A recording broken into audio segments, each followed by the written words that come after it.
Hello guys, आज की video में सबसे पहले हम शुरू करते हैं मार्टिन फिट्जवाटर।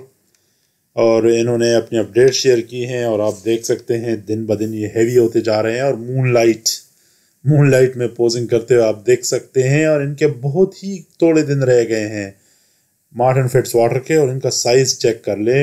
यूँ नहीं लग रहा है कि ये सीरियस है पिट्सबर्ग मुकाबले के लिए। सीरियस तो होना चाहिए क्योंकि काफ़ी बड़ी एक तगड़ी किस्म की रकम मिलने वाली है, तो क्यों नहीं यार। मुझे तो अजीब सा लग रहा है टू बी ऑनेस्ट ये सुनकर कि भाई ये इतने सीरियस नहीं है।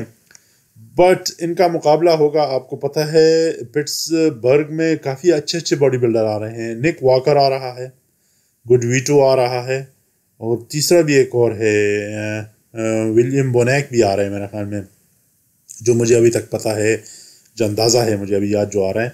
But he is looking incredible, बहुत अच्छे लग रहे हैं। मगर मेरे ख्याल में ये साइज़ इनका हेल्प नहीं करेगी। 2024 से 2025 तक का इनका जो डिफरेंस है ना, वो आप देख सकते हैं डेफिनेटली। अभी तक तो बहुत ही बढ़िया किस्म का डिफरेंस है, बहुत हेवी तगड़े ज़बरदस्त नज़र आ रहे हैं, और भी ज़्यादा हेवी होते जा रहे हैं। ये नहीं है कि भाई रुक गए हैं। ये जो डिफरेंस, ये कंपैरिजन है ना, ये कुछ दिन पहले की है। वो जो मून लाइट वाली थी वो अब रिसेंटली हुई वो है, वीडियो है। मुझे यूँ लग रहा है कि अब और भी साइज़ ये गेन करेंगे। आखिरी 3-4 हफ्ते में ये श्रेडिंग करेंगे, बिल्कुल क्लियर आएंगे। अब ये मुझे अंदाज़ा नहीं है, क्योंकि अगर आप निक वॉकर को चेक कर ले इनका, चलो निक वॉकर की बात नहीं करते, इनकी साइज़ की बात करते हैं। शोल्डर्स, चेस्ट, आर्म्स बहुत खूबसूरत है। मिडल सेक्शन अभी तो हैवी नज़र आ रहा है, फिल्ड नज़र आ रहा है, मगर इनको उस पर वर्कआउट करना पड़ेगा। थाइज बहुत ही ज़बरदस्त है, राउंड है, और बहुत ही थिक हैं। वो जो प्रॉपर जो थाइज होती हैं वो आए हुए हैं इनके। बैक इनका काफ़ी ज़बरदस्त है। अब ये जब श्रेडिंग पे आएंगे, सेपरेशन पे आएंगे, तब पता चलेगा कि भाई ये क्या कर रहा है बंदा। तो ये चीज़ें काफ़ी ज़्यादा देखने वाली होंगी, और इसको काफ़ी हम नज़र में रखेंगे टू बी ऑनेस्ट। अब आखिरी दिनों में, मतलब कि आखिरी एक वीक में हमें देखना होगा कि भाई ये आखिरी एक वीक में क्या लेकर आता है, क्या एक पैकेज लेकर आता है। वेस्ली वेसर, इसकी पहले भी हमने पिछले वीडियो में भी हम बात करी थी, ये भी आ रहे हैं बहुत जल्दी स्टेज पर दोबारा।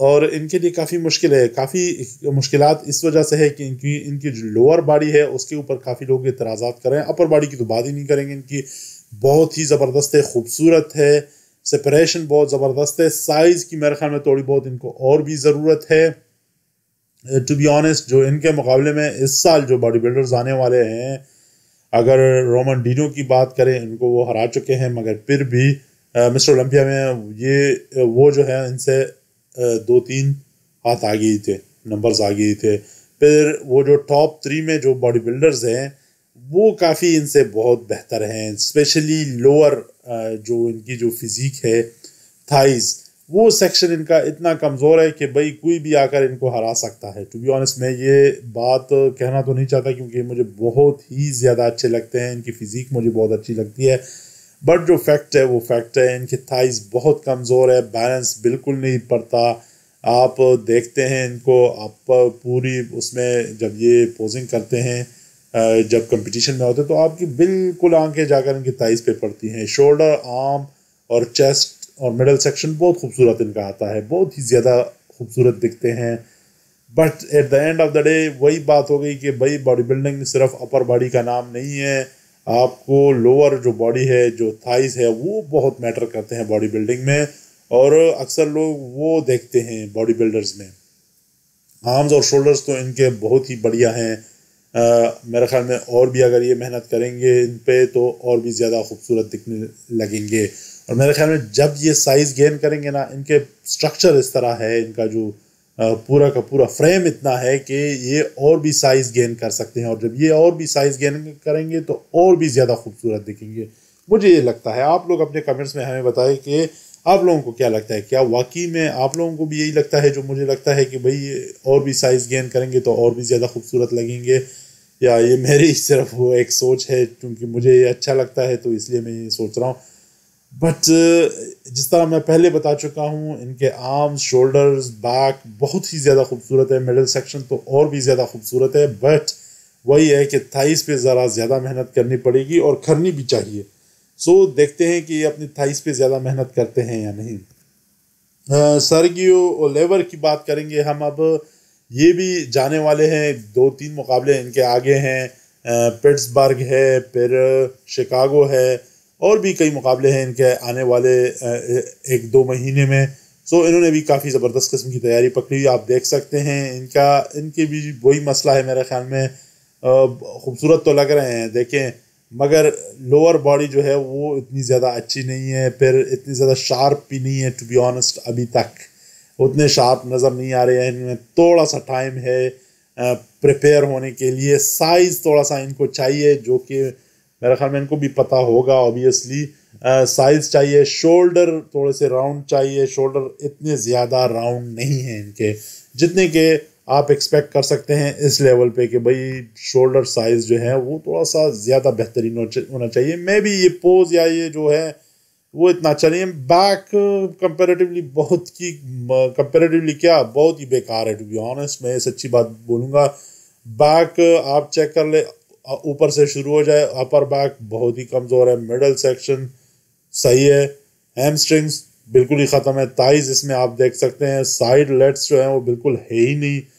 अब देखें ये अब कौन सी उसमें compete करेगा। ये अपडेट्स दी हुई थी तो हमने शेयर कर दी, मगर वैसी क्रिटिकल एनालिसिस में लोगों की ज़्यादातर नहीं करना चाहता, मैं डिफ़ाइन करना चाहता हूँ। बट जो सच्ची बात है वो ही है। आप लोगों को भी काफ़ी अजीब लग रहा होगा जब आप देखते हो निक वॉकर, सामसन डोडा, हादी चूपान और इस तरह के बॉडी बिल्डर्स देखते हो, फिर इनको देखते तो आप कहते हो कि यार इनको सोच नहीं है, समझ नहीं है, या क्या है।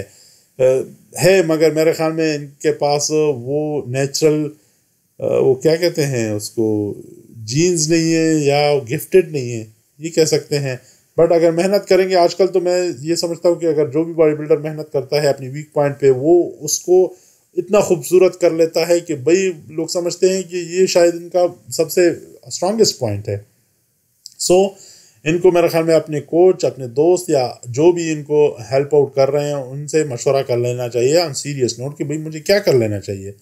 मैं इतना टाइम दे रहा हूँ, इतने पैसे ज़ाया कर रहा हूँ, तो कुछ मशवरा प्रॉपर किस्म का दे दें। तो मेरे ख्याल में इनमें काफ़ी स्ट्रक्चर तो अच्छा है इनका, बट मेहनत थोड़ी सी ज़्यादा कर लेनी चाहिए। टोनियो बर्टन की बात करेंगे। इन्होंने पिछले साल इन्होंने मिस्टर ओलंपिया के लिए क्वालिफाई किया था, मगर इन्होंने ऑफ किया था, फिर ले लिया था। उन्होंने कहा कि भाई मेरा साइज़ जो है वो मुझे इजाज़त नहीं देता, जो मैं इसलिए नहीं मुकाबले में हिस्सा लूँगा क्योंकि साइज़ में गेन करना चाहता हूँ। तो इन्होंने एक साल तो नहीं, कुछ महीने ऑफ ले लिए ना, मिस्टर ओलंपिया में नहीं गए। और उन्होंने कहा, हम सोच रहे थे कि भाई ये पूरा का पूरा थिक और हैवी होके आएंगे, बट मेरे ख्याल में ये तो बिल्कुल वो क्या कहते हैं, आटे में नमक के बराबर किस्म का वो साइज़ इन्होंने गेन किया हुआ है। बिल्कुल कुछ भी नहीं है ये तो। बैक पे हाँ मैं कह सकता हूँ कि विड्थ थोड़ी सी बड़ी है। मिडल सेक्शन देखे आप चेक कर लें इनका, स्पेशली चेस्ट चेक कर लें, चेस्ट में कुछ खास इन्होंने गेन नहीं करा है। थाइस तो आप पहले ही देख चुके हैं। आर्म साइज तकरीबन वही है, अगर थोड़े बहुत बढ़ गए हों तो वो दूसरी बात है, मगर मुझे पिछले साल और इस साल में कोई इतना खास मुझे फ़र्क नहीं नज़र आ रहा है। थाइस तो बिल्कुल इस तरह लग ही नहीं रहा है कि भाई ये कोई प्रोफेशनल बॉडी बिल्डर है। इस तरह के थाइस तो आम लोगों के भी तकरीबन आजकल होते हैं। सो काफ़ी अजीब सा मुझे लग रहा है कि इन्होंने ऑफ लिया था मिस्टर ओलंपिया से। तो क्यों लिया था? इसलिए कि भाई ये at the end of the day आप मस्कुलरिटी दिखा सके।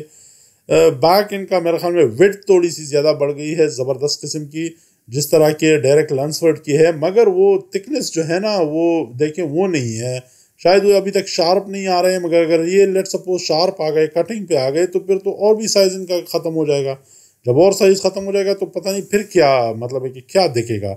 आजकल तो अगर पिछले 1-2 साल से तो साइज़ की सारी बात है भाई। कटिंग तो हर कोई लेकर आता है, साइज़ जो है वो जो बॉडी बिल्डर नहीं लेकर आ सकता वो फिर ओपन में ना जाए, फिर वो क्लासिक में जाए, 212 में जाए, जिधर लिमिटेशन होती है। ओपन में तो आपने बिल्कुल एक मॉन्स्टर बनना होता है, और इनके पास जगह है, स्पेस है। वाई नॉट आप क्यों नहीं गेन करना चाहते? थाइज देख लें आप इनके, चलो अपर बॉडी मेरे ख्याल में अगर थाइस को आप चेक कर लो तो अपर बॉडी तो बहुत ही बेहतरीन है, थाइस तो बिल्कुल ही बेकार है। सो इनको सीरियसली अपने थाइस पे वर्कआउट कर लेना चाहिए और इस दफ़ा कोई अच्छा पैकेज लेकर आए। आप क्या समझते हैं इनके बारे में, वाकई में थाइस इनके कमज़ोर है या नहीं, या मुझे लग रहा है?